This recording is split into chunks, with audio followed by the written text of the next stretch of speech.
तो चमत्कार नमस्कार साथियों, आज हम बात करने वाले हैं कि सरकार दे रही है 15,000 रुपए।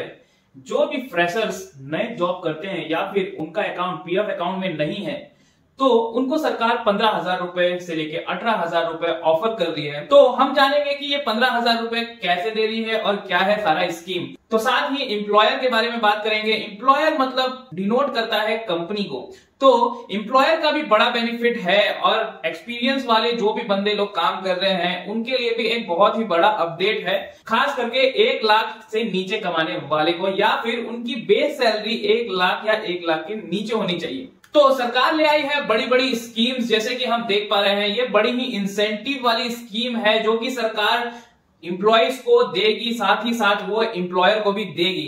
तो चलिए हम जानेंगे आगे ये कौन कौन सी स्कीम है और क्या क्या इसकी एलिजिबिलिटी क्राइटेरिया है। तो बहुत सारी कंपनी एम्प्लॉयज को ऐसे ही निकाल देती थी, तो सरकार ने कुछ ऐसा स्कीम लॉन्च किया है जिससे कंपनी एम्प्लॉयज को निकाले बिना और ज्यादा से ज्यादा एम्प्लॉयमेंट जनरेशन हो। तो टोटल सरकार ने 3 कैटेगरी में अपना स्कीम निकाला है जो कि है एम्प्लॉयमेंट, इंटर्नशिप और आईटी। तो आज हम बात करने वाले हैं एम्प्लॉयमेंट के बारे में। तो एम्प्लॉयमेंट के बारे में हम बात करेंगे कि 5 स्कीम्स कौन सी ऐसी निकली है एम्प्लॉयमेंट में। तो पहला स्कीम ये है, इंसेंटिव दे रही है सरकार 15,000 रुपए फ्रेशर्स को या फिर जिसका ईपीएफओ में अकाउंट नहीं होगा। तो जो लोग फ्रेशर्स है या फिर उनका ईपीएफओ में अकाउंट नहीं है और वो फर्स्ट टाइम कोई भी कंपनी में ज्वाइन होना चाहते हैं तो सरकार उनको ये बेनिफिट देगी। तो अगर उनका 1 लाख बेस सैलरी से कम है तो उनको सरकार 15,000 रुपए देगी पीएफ अकाउंट में, जो कि लगभग में 3 इंस्टॉलमेंट में देगी, 5-5-5 करके, जो भी उसका ड्यूरेशन पीरियड रहेगा उसी हिसाब से, जिसमें 2 साल तक का इनरोलमेंट ईयर होगा आपका पीरियड, एंड जो कि बेनिफिट पीरियड रहेगा आपका 3 ईयर टू लेके 6 ईयर तक। तो क्या क्या कौन कौन लोग एलिजिबल है इस स्कीम में, तो चलिए हम इसके बारे में डिस्क्राइब करते हैं। तो एलिजिबिलिटी क्राइटेरिया के बारे में हम लोग बात कर लेते हैं। एलिजिबिलिटी क्राइटेरिया में ये है कि सारे सेक्टर के सारी कंपनियों को ये बेनिफिट मिलेगा और जो भी एम्प्लॉयज को ये बेनिफिट मिल रहा है उसको एक किस्त के बाद दूसरी किस्त लेने के लिए फाइनेंशियल लिटरेसी का कोर्स करना पड़ेगा गवर्नमेंट के वेबसाइट से, और वेबसाइट के कोर्स करने के बाद एक छोटा सा टेस्ट देना पड़ेगा और टेस्ट कंप्लीट करने के बाद उसकी 2nd और 3rd किस्त भी इसमें आ जाएगी। तो इसमें टर्म्स एंड कंडीशन ये होगा कि अगर एम्प्लॉय 1 ईयर कंप्लीट नहीं करता है कोई भी कंपनी में तो एम्प्लॉयर पे करेगा 15,000 रुपीज गवर्नमेंट को, मतलब रिफंड देगा। क्योंकि बहुत सारे कंपनी ऐसा करती थी कि नए नए हायरिंग करने के बाद तुरंत निकाल देती थी, तो उसपे ये स्कीम का जोरदार तमाचा है। अगर आप इस स्कीम में बेनिफिट ले रहे हो और अगर आपने 1 साल के अंदर किसी भी एम्प्लॉयज को निकाल दिया तो उसका जो भी बेनिफिट एम्प्लॉयज को मिला हुआ है वो एम्प्लॉयर को देना पड़ेगा, मतलब कंपनी पे करेगी गवर्नमेंट को।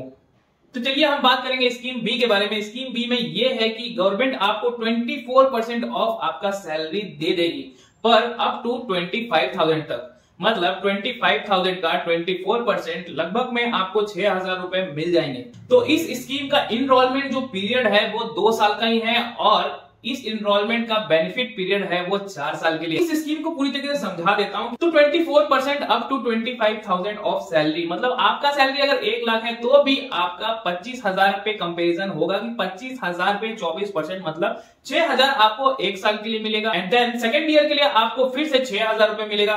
3rd ईयर के लिए आपको 3,000 रुपए मिलेगा जो कि होता है 12%। 6% मिलेगा आपको 4 ईयर के लिए जो कि होता है 2,000 रुपीज। तो इस स्कीम में एम्प्लॉयज और एम्प्लॉयर ये दोनों को बेनिफिट मिलेगा 50-50%। तो 50-50% मतलब 24% में 12% इधर 12% इधर, मतलब 1 ईयर में जो 6,000 मिल रहा था 3,000 एम्प्लॉयज को मिलेगा, 3,000 एम्प्लॉयर को मिलेगा, मतलब मैन्युफैक्चर कंपनी को।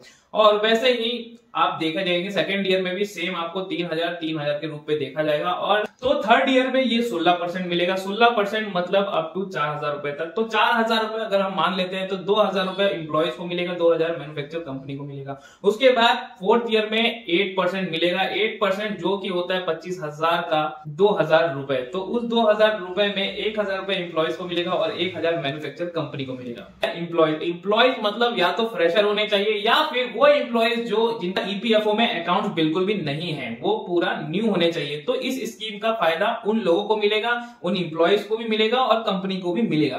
तो मैन्युफैक्चर कंपनी को हायरिंग करना पड़ेगा एट लीस्ट 25 इंप्लॉइज, और अगर वो 25 इंप्लॉइज हायर नहीं कर पा रहा है तो कोई बात नहीं, उसका जो भी पिछले साल का एवरेज इंप्लॉयमेंट रेट होगा उससे 25% का बढ़ोतरी उसको करना पड़ेगा। जैसे कि अगर वो 1 ईयर में इन एन एवरेज 20 लोगों को लेता है तो उसे 25% और लेना पड़ेगा, मतलब और 5 लोगों को लेना पड़ेगा, तो टोटल 25 लोग हो जाएंगे। तो ये रहा एक सीधा साधा एग्जांपल।